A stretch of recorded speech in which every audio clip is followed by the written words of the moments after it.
Ah, small talk. For some people, it's just second nature. But for a lot of us, it can feel like you're on stage under a spotlight. What if I told you it's not about being super clever or witty? It's really just about connecting.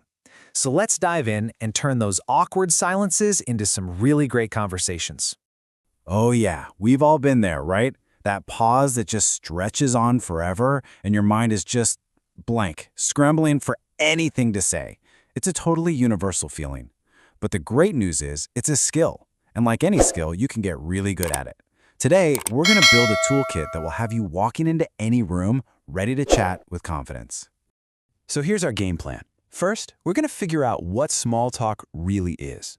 Then, we'll get into the practical stuff, how to start, how to keep it going, and how to end it without that awkward fade out.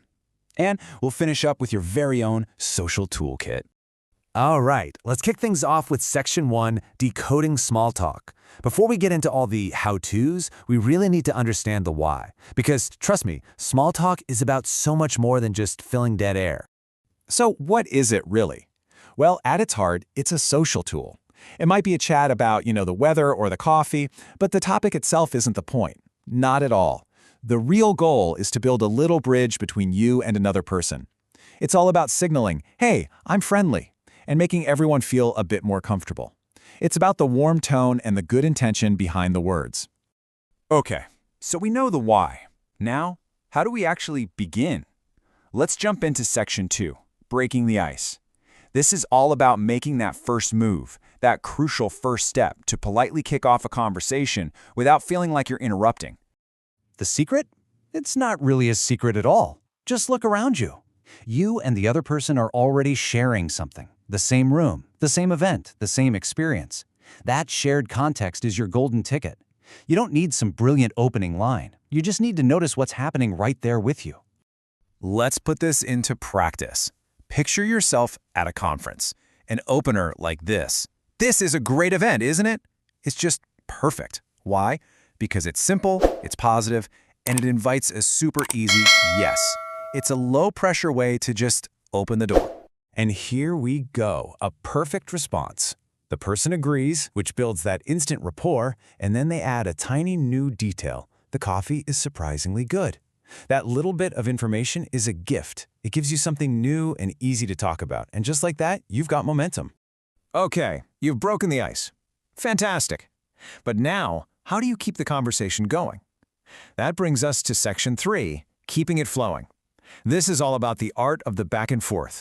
Now this is absolutely key. Look at the difference here. Did you like the speech? That gets you a yes or a no. And then, crickets. It's a conversation killer.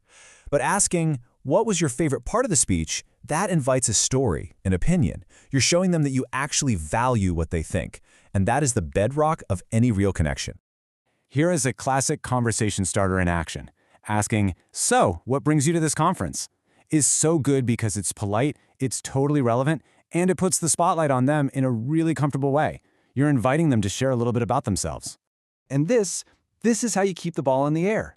You answer their question, and then you immediately, smoothly pass it right back with, how about you? That simple little phrase turns an interview into a real conversation. It shows you're just as interested in listening as you are in talking.